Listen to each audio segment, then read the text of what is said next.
nanaig sa kamatayan. Alleluia, alleluia.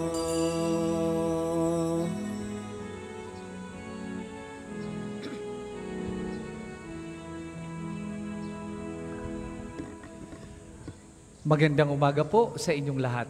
Magandang umaga din po, Padre.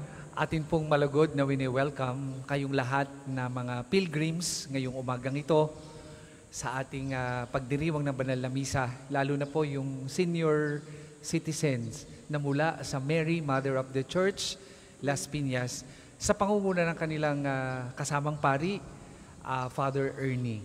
Welcome po sa Pambansang Dambana at sa inyong lahat na nagnanais makilahok sa banal na Eucharistia ngayong umagang ito. Atin pong ipagdadasal ang lahat ng mga may sakit at hihilingin sa pamamagitan ni Santo Padre Pio at ng mahal na ina na kayo ay pagalingin hindi lamang sa inyong sakit pangkatawan, lalo't higit yung sakit pangkaluluwa, pangpuso at pangisip. Kasabay ng ating mga panalangin, atin rin po ipagdadasal yung lahat ng mga nagpamisa ngayong umagang ito, yung lahat ng sumusubaybay sa atin sa pamamagitan ng ating FB Live, lalo na po yung ating mga overseas Filipino workers na sumusubaybay sa ating mga pagdiriwang sa ating banal na misa. Simulan po natin ang pagdiriwang sa ngalan ng Ama at ng Anak at ng Espiritu Santo. Amen. Sumainyo ang Panginoon. At sumainyo rin. Mga kapatid, atin munang pagsisihan ang ating mga nagawang pagkukulang. Humingi tayo ng awa at patawad sa Diyos sa ating mga nagawang kasalanan. Sabay-sabay nating dasalin, inaamin ko Sa makapangyarihang Diyos at sa inyong mga kapatid, na lubha akong nagkasala sa isip, salita at sa gawa at sa aking pagkukulang. Kaya isinasamo ko sa mahal na Birheng Maria, sa lahat ng mga anghel at mga banal, at sa inyong mga kapatid, na ako'y panalangin sa Panginoong ating Diyos. Kaawaan tayo ng makapangyarihang Diyos, patawarin tayo sa ating mga kasalanan, at patnubayan tayo sa buhay na walang hanggan. Amen. Panginoon, kaawaan mo kami. Panginoon, kaawaan mo kami. Kristo, kaawaan mo kami. Kristo, kaawaan mo kami. Panginoon, kaawaan mo kami. Panginoon, kaawaan mo kami.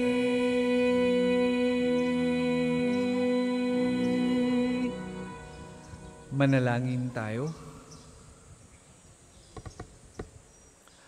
Ama naming makapangyarihan, ang kalooban namin naway mapuspos ng ganap sa Espiritu mong dumadaloy sa aming lahat, upang bigyan niya kami ng layuning kalugod-lugod sa iyo, at ng kapasyahang sundin ng loob mo sa pamamagitan ni Jesucristo kasama ng Espiritu Santo, magpasawalang hanggan. Amen.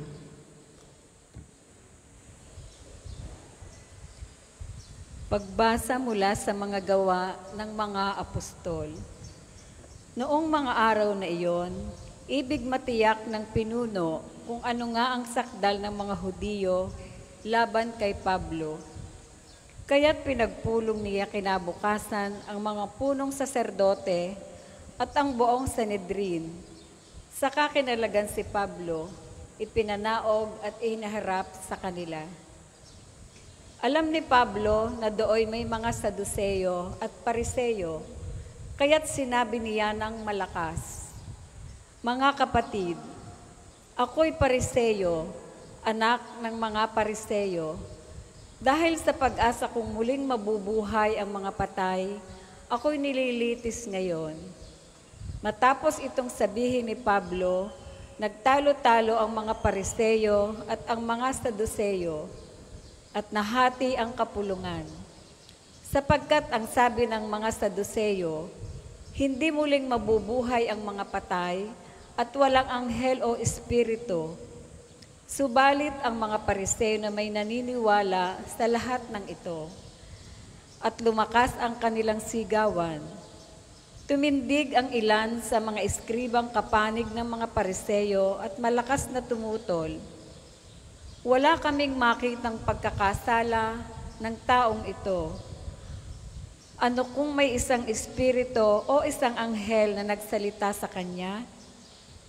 At nang maging mainita na ang kanilang pagtatalo, natakot ang pinuno na baka lurayin nila si Pablo, kaya't pinapanaog niya ang mga kawal.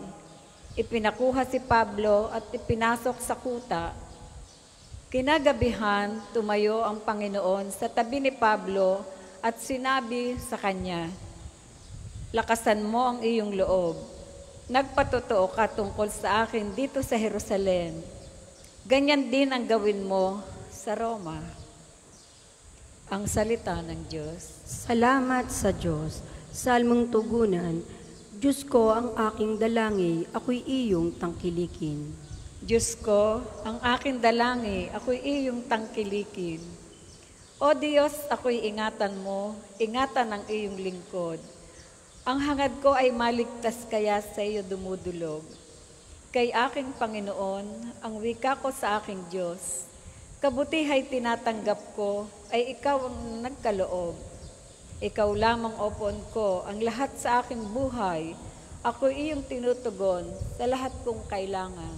Diyos ko ang aking dalangi, ako'y iyong tangkilikin. Pinupuri ko ang puon na sa akin ay patnubay. Kahit gabi, diwa niya ay sa akin umaakay. Nababatid ko na siya'y kasama ko oras-oras. Sa piling niya kailan may hindi ako matitinag. Diyos ko ang aking dalangi, ako'y iyong tangkilikin. Kaya't ako'y nagdiriwang, ang diwa ko'y nagagalak. Ang lagi kong nadaramay, hindi ako matitinag. Pagkat di mo tutulutang, ang mahal mo ay malagak sa balon ng mga patay, upang doon ay maagnas. Diyos ko ang aking dalangi, ako'y iyong tangkilikin. Ituturo mo ang landas na buhay ang hahantungan. Sa piling mo'y madarama ang lubos na kagalakan. Ang tulong mo'y nagdudulot ng ligayang walang hanggan. Diyos ko ang aking dalangi, ako'y iyong tangkilikin. Ang lahat po ay magsitayo.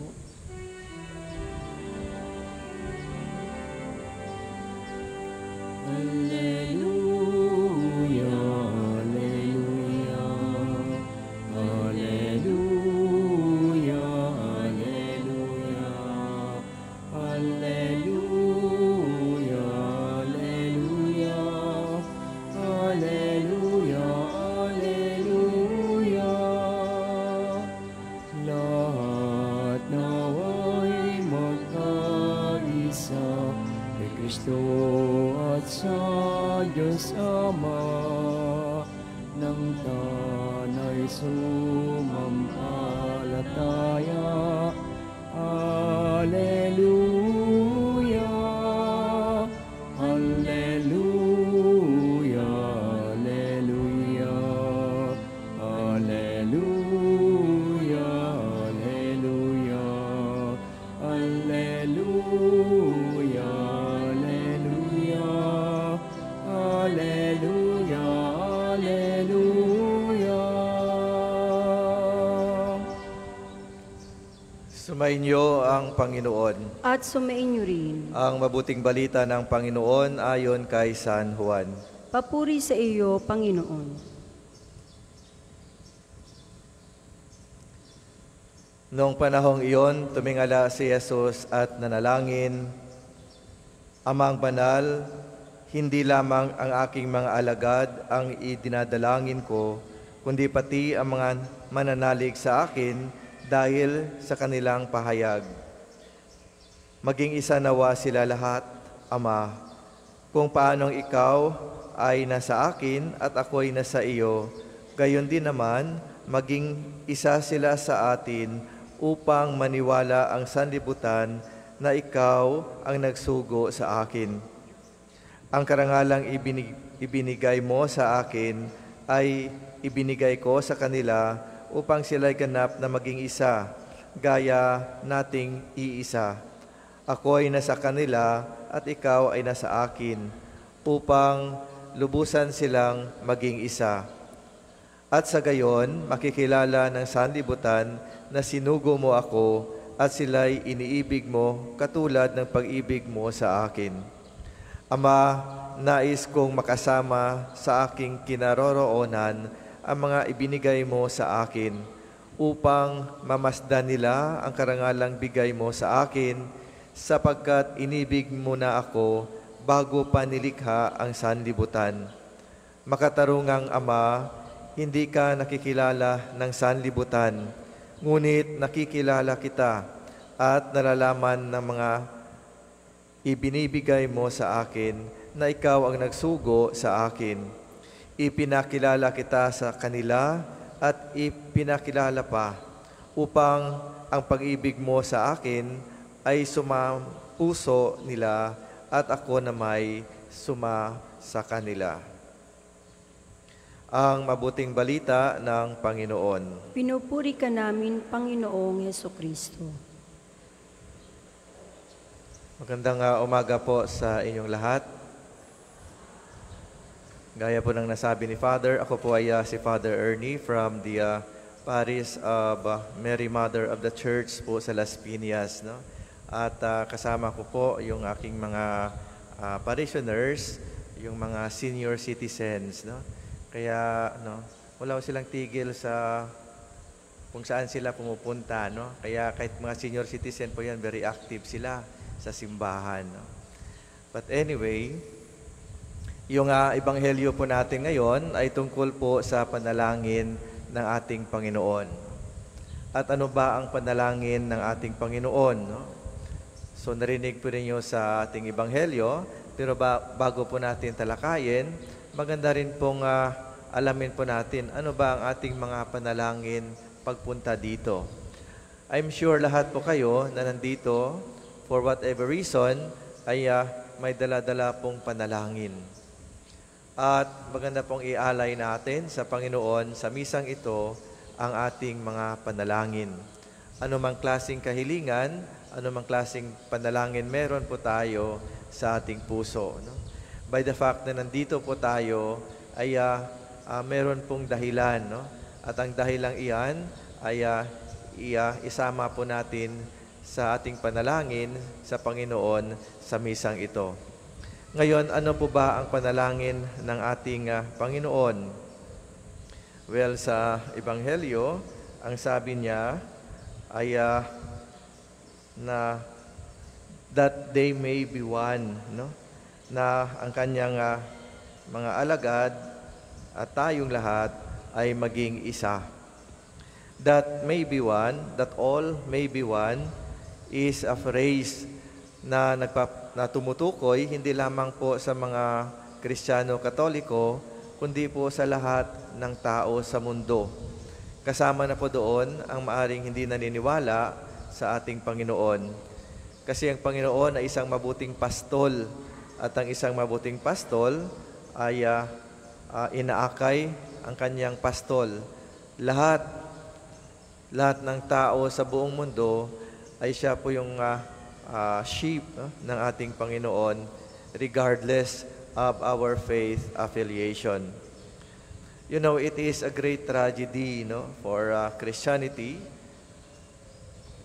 and the rest of the Christians na hindi pa naging totoo, kung baga, ang panalangin ng ating Panginoong Hesus. Why? Kasi yung relasyon po natin bilang mga Kristiyano in different Christian churches and denominations is often characterized by hostility and even violence. Kaya yung sinasabi po natin na ecumenism and interreligious dialogue ay hindi pa umuusad ng maayos. No? Kaya the prayer of Jesus, no, remains unanswered after more than 2,000 years. No? Siguro kayo po sa inyong sarili ay may mga panalangin po kayo for the longest time ay maaari pong hindi pa nagkaroon ng kasagutan. No? Huwag po tayong ma-disheartened. No? Kasi ang dasal nga ng Panginoon that all of us may be one ay hanggang ngayon hindi pa naging totoo. So kung ano man po yung dasal na meron kayo na hanggang ngayon na hindi pa nasagot, just continue to pray. But you know, God answers our prayers in 3 ways. No? Yes, no, and wait. Kapag sinagot po ng Panginoon ng no, ay wag po tayong magtampo. Kasi maaring yung dinadasal po natin in the final analysis, ay that is not the best for us. No? Or kung maaring ang sinasabi ng Panginoon ay wait, baka naman ay naghahanda ng Panginoon ng something better than what you are praying for. Or kapag sinagot naman ng Panginoon ng dasal mo ng yes, let us give thanks to the Lord. No? Kaya paminsan, kapag sinagot po yung dasal natin, di na tayo nagpapasalamat, di po ba? Nakakalimutan natin. But anyway, lahat po ng dasal natin ay sinasagot sa atin, ay sinasagot ng ating Panginoon. At maganda po, no? Isa-isip po natin ang dasal ng ating Panginoon that all of us may be one. Alam mo po, si Mahatma Gandhi, ay ang sabi po niya, I love Christ but I hate Christians. Bakit ganon? Maganda po ang mensahe, maganda pong pangaral ng ating Panginoon, and it is all about love and forgiveness. Kaya lang, napapansin po ni Mahatma Gandhi na hindi naman po sinasabuhay ng mga Kristiyano yung katuruan ng ating Panginoon. We fell short in being a good example. No? We fell short in living the teachings of Christ in our life. No? Kaya doon po siya nadidismaya. No? But anyhow, ano man po, let us all strive, no, to make this prayer of Jesus realized, no, in our own family. Simulan po natin, no, sa ating pamilya, that all our families may be one. Or sa ating community, or sa ating parokya, sa ating simbahan, that all of us may be one. No? Kung hindi pa tayo buo sa ating pamilya, hindi pa tayo nagkakaisa sa ating pamilya, how can we speak of being one, being united, no, in a bigger family, in a bigger community? Alam po ninyo, in the book of Genesis, alam naman po natin yung kwento ni Cain, no, at ni Abel. No? And one time, di ba, tinanong po ni Yahweh, no, si Cain, nasaan po ang iyong kapatid? Where is your brother Abel? No? And anong sagot ni Cain? Hindi ko alam. No? Am I my brother's keeper? Doon pa lang ay hindi na po naintindihan ni Cain kung anong ibig sabihin ng kapatid.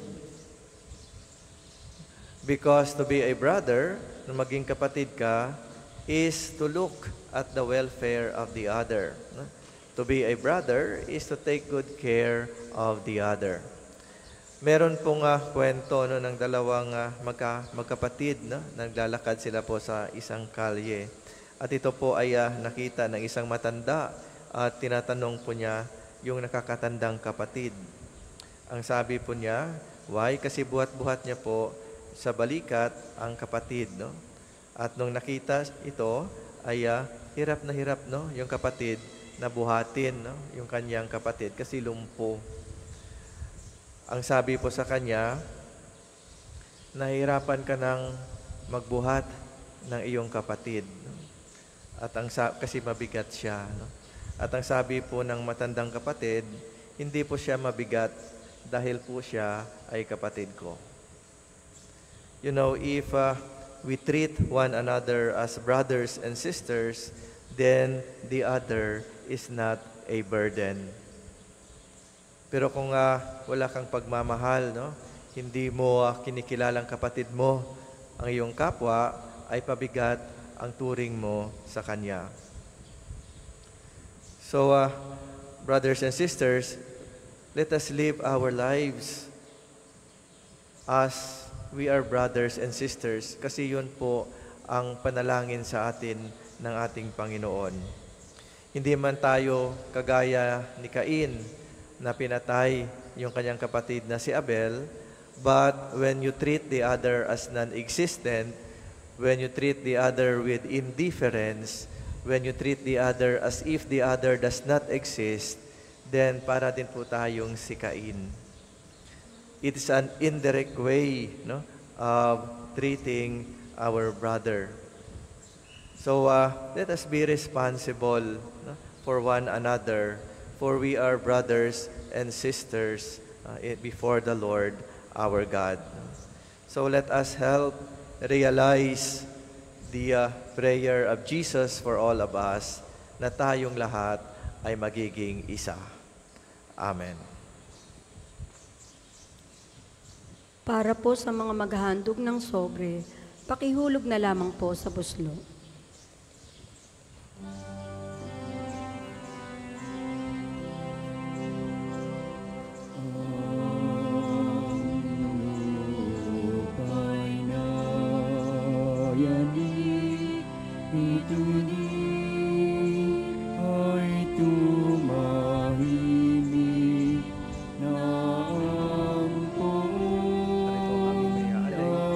Sa lupa at buo ng aming paggawa at tinapay nito para may pagkain. Ilang pong natin.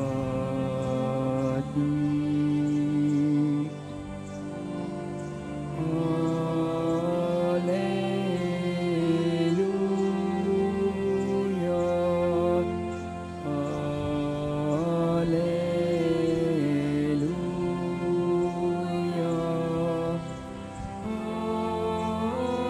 Kapurihan ka Diyos sa manulikas sa salimutan sa iyong kagandahan loob natin ang aming may alay. Mula sa katasan ng mundo sa buwan ng aming paggawa at ito para may nagbibigay ng iyong Espiritu.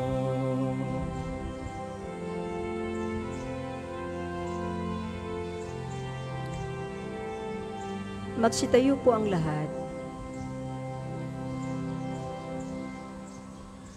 Manalangin kay mga kapatid upang ang paghain natin ay kalugdan ng Diyos amang makapangyarihan. Tanggapin nawa ng Panginoon itong paghahain sa iyong mga kamay, sa kapurihan niya at karangalan, sa ating kapakinabangan at sa buong sambayanan niyang banal. Ama naming lumikha para mo ng awa, gawin mong banal ang mga alay naming iyusa ng kalugdan. At kami gawin mong haing sa iyo'y laging nakalaan. Sa pamamagitan ni Jesucristo kasama ng Espiritu Santo, magpasawalang hanggan. Amen. Sumainyo ang Panginoon. At sumainyo rin, Itaas sa Diyos ang inyong puso at diwa. itinaas na namin sa Panginoon. Pasalamatan natin ang Panginoong ating Diyos. Marapat na siya ay pasalamatan. Ama naming makapangyarihan, tunay ngang marapat na ikaw ay aming pasalamatan. Ngayong ipinagdiriwang ang paghain ng Mesiyas, ang maamong tupan na tumubo sa aming lahat. Sa paghain ng sariling buhay at sa pagkabuhay ng anak mong mahal, nabuksang ganap ang iyong tahanan at kaming pinaghaharian mo'y naging kasambahay. Sa pagkamatay niya sa krus, nalupig ang kamatayan, sa kanyang pagkabuhay, naging buhay siya ng tanan. Kaya kaisa ng mga anghel na nagsisiawit ng papuri sa iyo, nang walang humpay sa kalangitan, kami nagbubunyi sa iyong kadakilaan.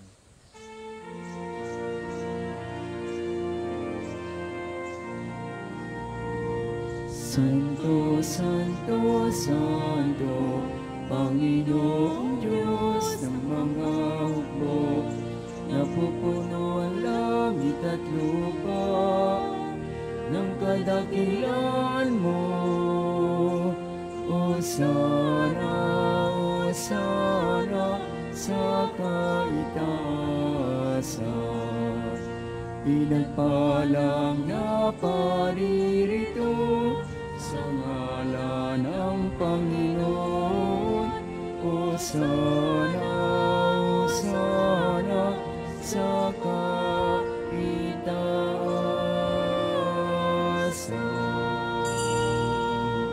Kung hindi po kayang lumuhod, manatili pong nakatayo ng may paggalang.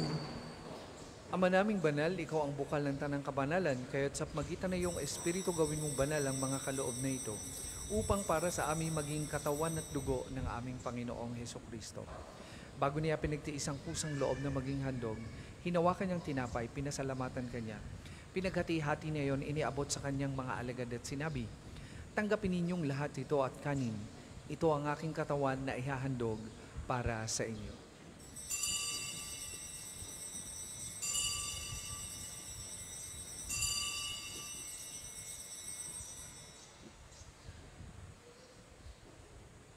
Gayun din naman nung matapos ang hapunan, hinawakan niya ang kalis, muli kanyang pinasalamatan. Iniabot niya ang kalis sa kanyang mga alagad at sinabi, "Tanggapin ninyong lahat ito at inumin. Ito ang kalis ng aking dugo, ng bago at walang hanggang tipan. Ang aking dugo na ibubuhos para sa inyo at para sa lahat. Sa kapagpapatawad ng mga kasalanan, gawin ninyo ito sa pag-alaala sa akin."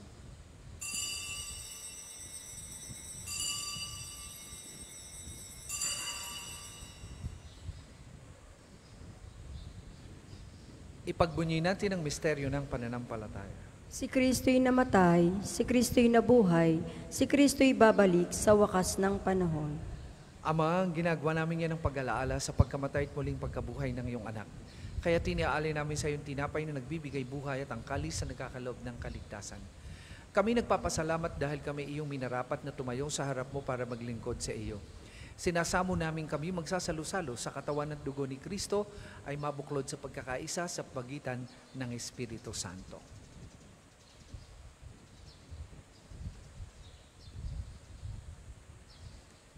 Ama, lingapin mo ang iyong simbahang laganap sa buong daigdig. Puspusin mo kami sa pag-ibig kaisa ni Francisco na aming Papa at ni Gilbert na aming Obispo at ng Tanang Kaparian. Alalahanin mo rin ang mga kapatid naming nahimlay na may pag-asang sila ay muling mabubuhay, gayon din ang lahat ng mga pumanaw.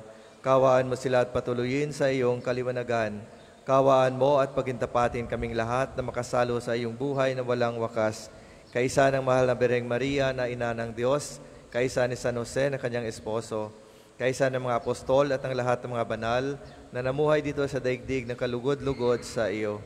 May pagdiwang naman namin ang pagpupuri sa ikararangal mo sa pamamagitan ng iyong anak na aming Panginoong Heso Kristo.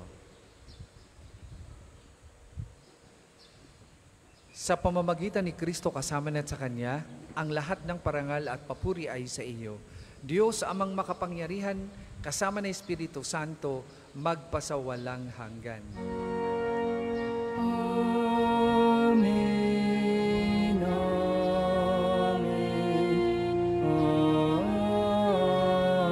Amen.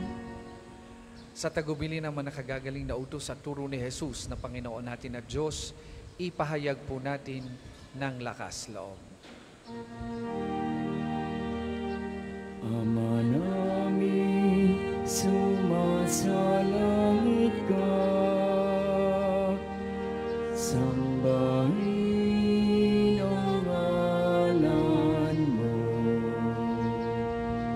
mapasa amin ang kaharian mo, sundin ang loob mo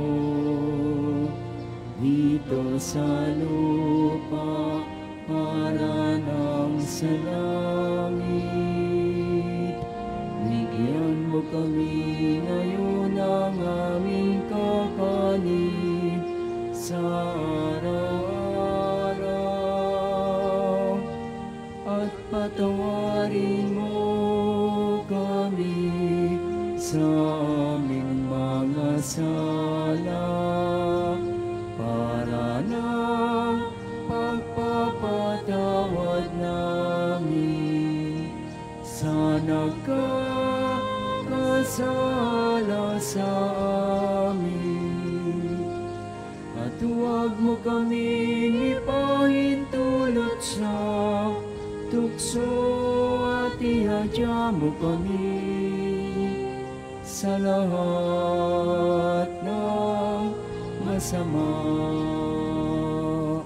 Hinihiling namin kami, Adya, sa lahat ng masama, pagkalooban ng kapayapaan araw-araw, iligtas sa kasalanan ni Teleo sa lahat ng kapahamakan. Samantalang aming pinananabikan ang dakilang araw ng pagpapahayag ng tagapagligtas naming si Heso Kristo. Sapagkat iyo ang kaharian at ang kapangyarihan at ang kapurihan magpakailanman. Amen.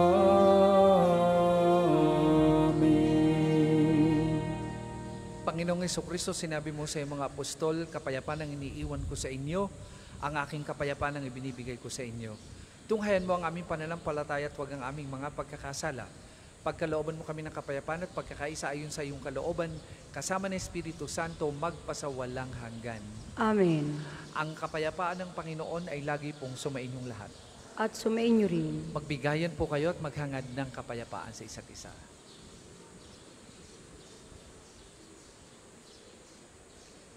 Kordero ng Diyos na nag-aalis ng mga kasalanan ng sanlibutan, maawa ka sa amin. Kordero ng Diyos na nag-aalis ng mga kasalanan ng sanlibutan, maawa ka sa amin. Kordero ng Diyos na nag-aalis ng mga kasalanan ng sanlibutan, ipagkaloob mo sa amin ang kapayapaan. Kung hindi po kayang lumuhod, manatili pong nakatayo ng may paggalang.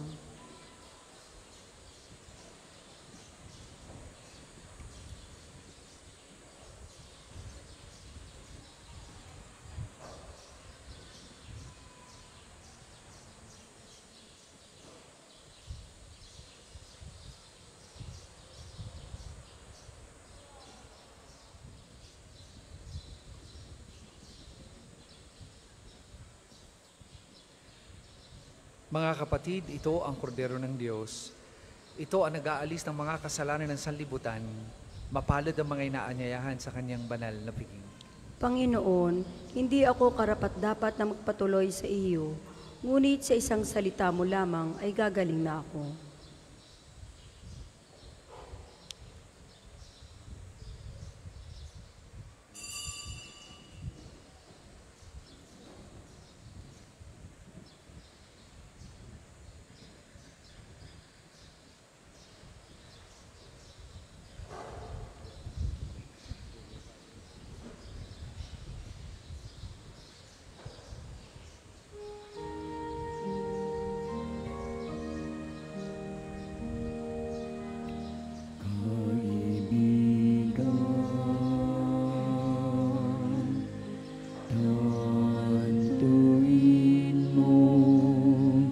Isang paglalakbay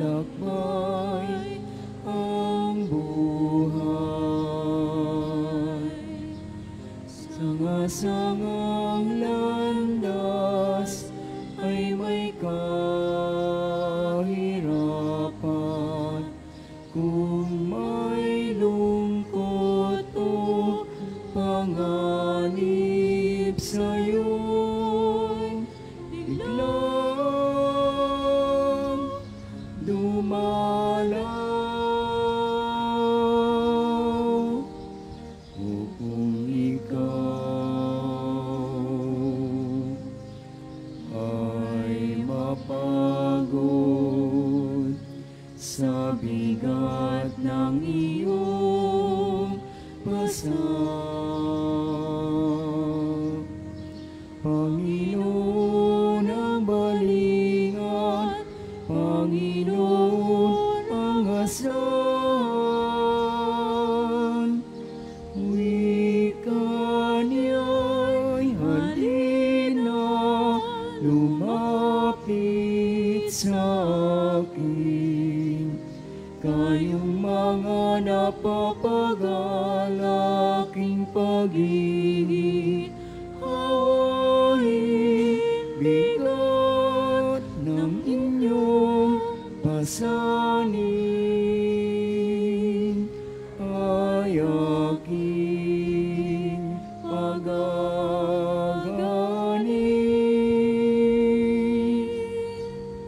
Halina, kaibigan, lumapit sa akin, kaibigan. Tantuin mo isang paglalayag ang buhay. Maalon ang dagat at may kalaliman, kung may unos at may hangin di mo kayang paglabanan.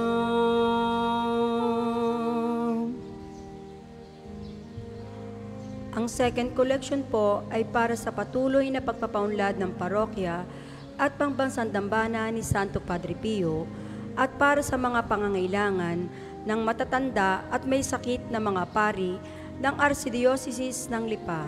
Salamat po sa inyong handog.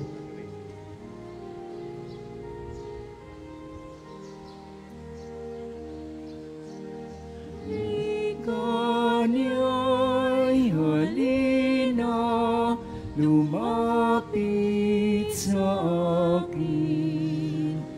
Kayong mga napapagalaking pag-ibig, hawain bigat ang inyong pasanin. Ay aking pagagani.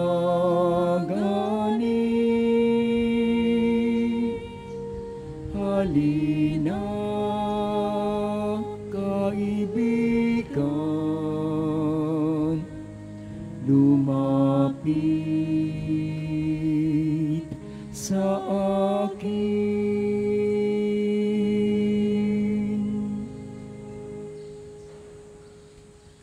Ang lahat po ay magsitayo.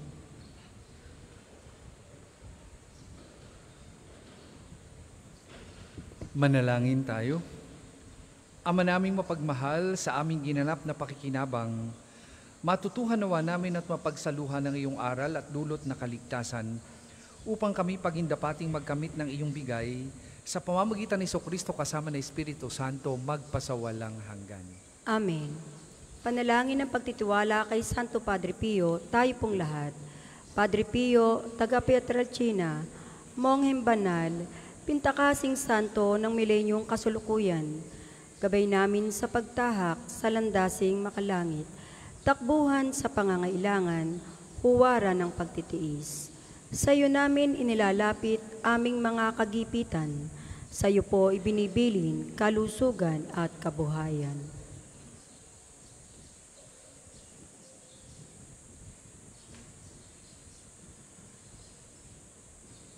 Di man karapat-dapat, kami po ay pagbigyan, bendisyonan at basbasan, maging ganap sa buhay. Lumayo nawa kami, umiwas sa kasalanan, lumapit lagi sa Diyos, maging matatag at matibay. Sa mabuting balita ng pagliligtas, turuan mo kami nawa, sa tuwina ay makinig, magnilay at sumampalataya. Amin pong pakiusap itong mga kahilingan, puso ay nagsisisi, nagtitikang time-timan, di na muling magkasala, sunod lagi sa Diyos Amang, kaysa ng Espiritu, at ni Jesus na tagapamagitan. Amen. Ang lahat po ay magsiupo para sa ilang patalastas. Una, sa inyong pagdalaw sa pambansang dambana, mangyaring pakaingatan ang inyong mga personal na gamit. Hangad namin ang isang matiwasay at maayos na pagbisita sa National Shrine. Ikalawa, sa pagnanais nating palawakin ang documentation at datos ng mga pilgrims and devotees na bumibisita sa pambansang dambana, kami po ay nag-aanyaya sa inyong lahat na makilahok sa ginagawang pagkalap ng impormasyon na makakatulong sa pagpapaunlad ng ating turismong pangsimbahan. Makikisuyo po kami na paka-scan ng QR code na inyong makikita sa paligid ng simbahan at pakikumpleto ng mga impormasyong kinakailangan. Makakaasa po kayo sa aming pag-iingat ng private information na inyong ibabahagi bilang pagsunod sa batas ng Data Privacy Act of 2012. Ang inyong pakikiisa ay malaking tulong at susi sa tagumpay ng proyektong ito. Rawa ni Santo Padre Pio at sa pakikipagtulungan ng SALT o St. Thomas More Association of Lawyers for Transformation. Tayo po ay magkakaroon ng pre-legal consultation sa darating na May 19, araw ng linggo, sa Divine Mercy Sanctuary. Sa mga nagnanais kumonsulta, kayo po ay magpalista na sa opisina ng parokya. Ikalima, sa darating na June 15 ay magkakaroon tayo ng First Holy Communion para sa mga batang nasa grade 4 at sa mga nagnanais makatanggap ng komunyon. Kayo po ay makipag-ugnayan sa opisina ng parokya para sa mga detalye. Ang susunod pong banal na misa ay sa ganap na ika-12 ng tanghali. Maraming salamat po at mangyaring panatilihin natin ang kalinisan, katahimikan at diwa ng pananalangin sa loob at labas ng ating mga simbahan. Magsitayo na po ang lahat para sa pagbabasbas ng religious articles. Mga kapatid, manalangin tayo sa Diyos amang makapangyarihan upang tayo maging kawangis ni Kristo sa taimtim na pagdalangin sa tulong ng mga larawan at mga dasalan. O Panginoong Diyos, Ikaw ang bukal ng lahat ng pagpapala at biyaya. Ibuhos mo yung bendisyon sa mga gamit na ito sa pananalangin, mga rosaryo, imahin, dasalan, nagpapalala ng kabutihan, kabanal at pagmamahal sa amin. Upang lahat na dumulog at magdasal gamit ang mga ito ay magtamo ng iyong awa at biyaya. Lobin mong tularin lang kabanalan at aral ng Panginoon at ng mga santo, magpasawalang hanggan. Amen. Ama namin, sumasalangit ka, sambahin ang ngalan mo, mapasa amin ang kaharian mo, sundin ang loob mo dito sa lupa para nang nasa langit. Bigyan mo kami ngayon ng aming kakanin sa araw-araw at patawarin mo kami sa aming mga sala para na ang pagpapatawad namin sa mga nagkakasala sa amin at huwag mo kaming ipahintulot sa tukso at iadya mo kami sa lahat ng masama. Amen. Aba, Ginoong Maria, napupuno ka ng grasya, ang Panginoong Diyos ay sumasa iyo. Bukod kang pinagpala sa babaeng lahat at pinagpala naman ang iyong anak na si Jesus. Santa Maria, Ina ng Diyos, ipanalangin mo kaming makasalanan, ngayon at kung kami mamamatay. Amen. Luwalhati sa Ama at sa Anak at sa Espiritu Santo, kapara noong unang-una, ngayon at magpasawalang hanggan. Amen. Luwalhati sa Ama at sa Anak at sa Espiritu Santo, kapara noong unang-una, ngayon at magpasawalang hanggan. Amen. Luwalhati sa Ama at sa Anak at sa Espiritu Santo, kapara noong unang-una, ngayon at magpasawalang hanggan. Amen.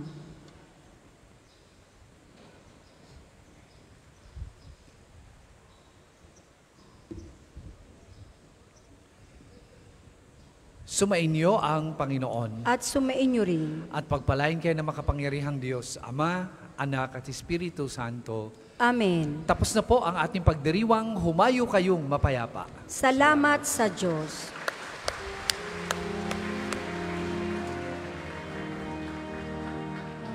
Alleluia, narito na ang araw na dulot ng Diyos. Nabuhay na si Kristong ating hari at manunubos.